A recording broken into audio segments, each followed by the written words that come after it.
Social മീഡിയയിലാകെ Kerala എന്ന ഹാഷ്ടാഗും വെച്ച് ഉത്തരേന്ത്യൻ സംഘികൾ അർമാദിക്കുന്നത് കണ്ടാണ് ഇതെന്താണ് സംഭവമെന്ന് പോയി നോക്കിയത്. അപ്പോഴാണ് ലോക്സഭാ തെരഞ്ഞെടുപ്പിൽ കേരളത്തിൽ BJP 3 സീറ്റുകളിൽ ജയിക്കാൻ പോകുന്നു എന്ന ഒരു സർവേ വന്നിരിക്കുന്നു അത്രേ. India TV CNX survey. ഒരു 3 ആഴ്ച മുമ്പും ഇതുപോലെ 3 സീറ്റുകൾ BJP ജയിക്കുമെന്ന് പറഞ്ഞ് ഇന്ത്യ TV CNX സർവേ പുറത്തു വന്നിരുന്നു. അതേ ഡാറ്റ തന്നെ ഉപയോഗിച്ച് ഒരിക്കൽ കൂടി അവതാരകരെയൊക്കെ ഒന്ന് മാറ്റി പാനലിസ്റ്റുകളെയും മാറ്റി വീണ്ടും അവതരിപ്പിച്ചു. എന്നിട്ട് കേരളത്തിൽ 3 സീറ്റുകളിൽ BJP വിജയിക്കാൻ പോകുന്നു, ഇത് മഹാസംഭവമാണ് എന്ന് പറഞ്ഞ് ഉത്തരേന്ത്യൻ സംഘികൾ ആഘോഷം തുടങ്ങി. കേരളത്തിൽ മാത്രമല്ല, തമിഴ്നാട്ടിലും 5 സീറ്റുകളാണ് തമിഴ്നാട്ടിൽ BJP ജയിക്കുമെന്ന് പറയുന്നത്. സംഗതി കോമഡി അതൊന്നുമല്ല. ഇങ്ങനെ ഒരു ഉടായിപ്പ് സർവേ വഴി BJP കേരളത്തിൽ 3 സീറ്റ് കിട്ടുമെന്ന് പറയുമ്പോഴും നേരത്തെ ഇവർ പുറത്തുവിട്ടതുപോലെ തന്നെ സംഘികളുടെ ഇപ്പോഴും വലിയ വിജയപ്രതീക്ഷയായി കൊണ്ടു നടക്കുന്ന സുരേഷ് ഗോപി ജയിക്കില്ല എന്ന് തന്നെയാണ് പറയുന്നത്. എന്നാൽ കഴിഞ്ഞ തവണ പറഞ്ഞതിൽ നിന്ന് ഒന്ന് മാറ്റി അനിൽ ആന്റണി ജയിക്കുമെന്ന് പറയുന്നതിന് പകരം സുരേഷ് ഗോപി ജയിക്കുമെന്ന് പറഞ്ഞിരുന്നെങ്കിൽ സംഘികൾക്കും സുരേഷ് ഗോപിക്കുമെങ്കിലും ഒരല്പം ആശ്വാസം ഉണ്ടാകുമായിരുന്നു. ഇതിപ്പോൾ രാജീവ് ചന്ദ്രശേഖർ ജയിക്കും, V മുരളീധരൻ ജയിക്കും, അനിൽ ആന്റണി ജയിക്കും, സുരേഷ് ഗോപി ജയിക്കില്ല എന്ന്. സുരേഷ് ഗോപി ജയിക്കില്ല എന്നതൊരു യാഥാർത്ഥ്യം.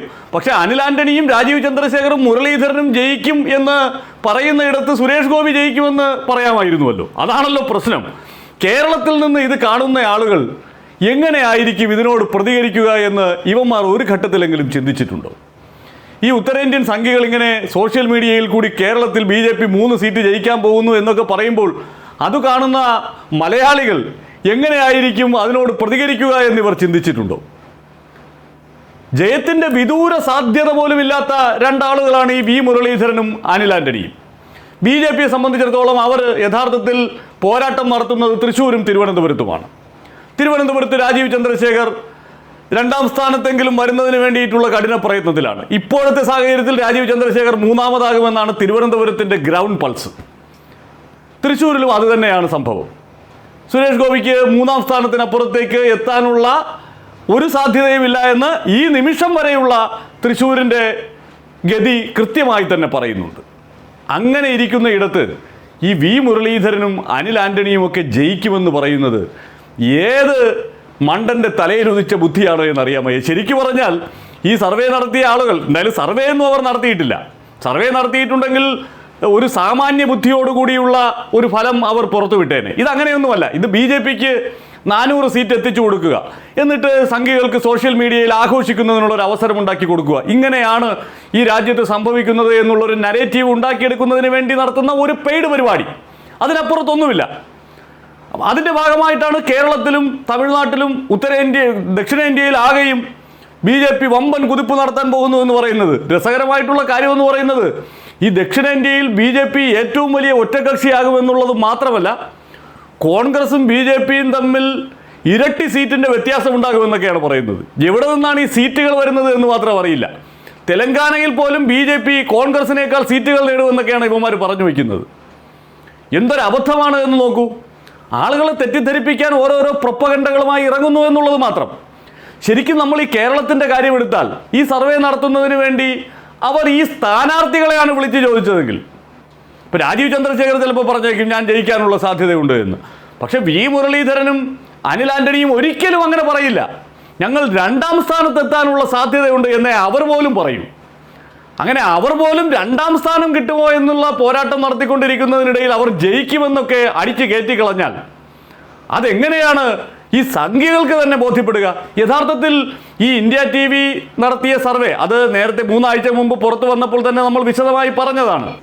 എങ്ങനെയാണ് ആ സർവേ ഒട്ടുമേ ആധികാരികമല്ലാതായി മാറുന്നത് എന്ന് ദക്ഷിണേന്ത്യയിലെ ഫലങ്ങൾ മാത്രം പരിശോധിച്ചാൽ നമുക്ക് ബോധ്യപ്പെടുന്ന കാര്യം.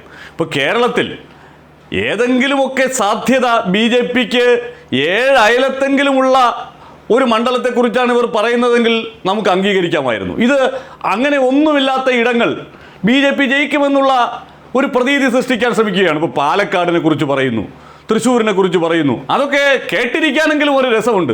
പാലക്കാട് കൃഷ്ണകുമാർ നല്ല പോരാട്ടം കാഴ്ചവെക്കുന്നു എന്നുള്ളതൊക്കെ BJPക്ക് പൊതുവെ സ്വാധീനമുള്ള ഒരിടമാണ്. നിയമസഭാ തെരഞ്ഞെടുപ്പിൽ 2ാമതെത്തിയ 2 മണ്ഡലങ്ങളുള്ള സ്ഥലമാണ്. അങ്ങനെയുള്ള സ്ഥലത്ത് BJP ജയിക്കുമെന്നൊക്കെ പറഞ്ഞാൽ ഒരല്പമെങ്കിലും വിശ്വാസ്യത അതിനകത്ത് തോന്നുമായിരുന്നു.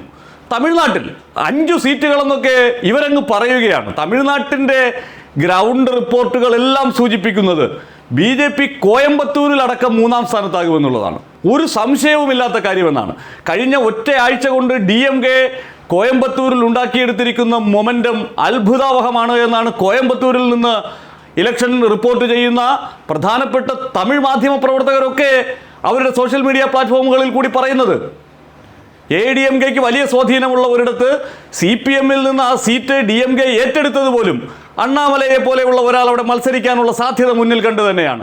അത്രയും വലിയ വെല്ലുവിളി ഏറ്റെടുത്ത് സ്റ്റാലിൻ അവിടെ തങ്ങളുടെ സ്ഥാനാർത്ഥിയെ അവതരിപ്പിക്കണമെങ്കിൽ അവിടെ അങ്ങനെ അങ്ങ് തോറ്റു കൊടുക്കാനാണോ? എന്നാൽ തോക്കാനാണെങ്കിൽ CPM-നെ തന്നെ അവിടെ അങ്ങ് മത്സരിപ്പിച്ചാൽ മതിയായിരുന്നല്ലോ. പക്ഷേ CPM-ന് ഒരു സുരക്ഷിതമായ സീറ്റ് പകരം കൊടുത്തിട്ട് അവിടെ DMK മത്സരിക്കാൻ തീരുമാനിച്ചതിന് പിന്നിൽ ഒരു വലിയ ലക്ഷ്യമുണ്ട്. ആ വലിയ ലക്ഷ്യത്തിലേക്ക് എത്തുന്നു. ഇപ്പോൾ തന്നെ 50% വോട്ട് തങ്ങൾക്ക് അനുകൂലമായി പോൾ ചെയ്യാനുള്ള സാഹചര്യം അവിടെ DMK ഒരുക്കിയിരിക്കുന്നു എന്നാണ് ഗ്രൗണ്ട് റിപ്പോർട്ടുകളെല്ലാം സൂചിപ്പിക്കുന്നത്. കന്യാകുമാരിയിൽ 7 അയലത്ത് പോലും എത്തില്ല. 3-ാം സ്ഥാനത്ത് ആകാതെ നോക്കേണ്ടി വരും BJP. അപ്പോൾ ഇവർ ഈ പറയുന്ന 5 സീറ്റൊക്കെ തമിഴ്നാട്ടിൽ എവിടെ നിന്ന് കിട്ടാൻ? തെലങ്കാനയിലാണെങ്കിൽ BJP-യും BRS-ഉം ഇല്ല എന്നുള്ള അവസ്ഥയിലാണ്. ഏകപക്ഷീയമായ കോൺഗ്രസിൻ്റെ മുന്നേറ്റമാണ്. കർണാടകയിലും അതാണ് സംഭവിക്കുന്നത്. BJP-ക്ക് 2 അക്കം കടക്കാനായാൽ തന്നെ മഹാഭാഗ്യമെന്ന അവസ്ഥയിലേക്ക് കാര്യങ്ങൾ എത്തുന്നു.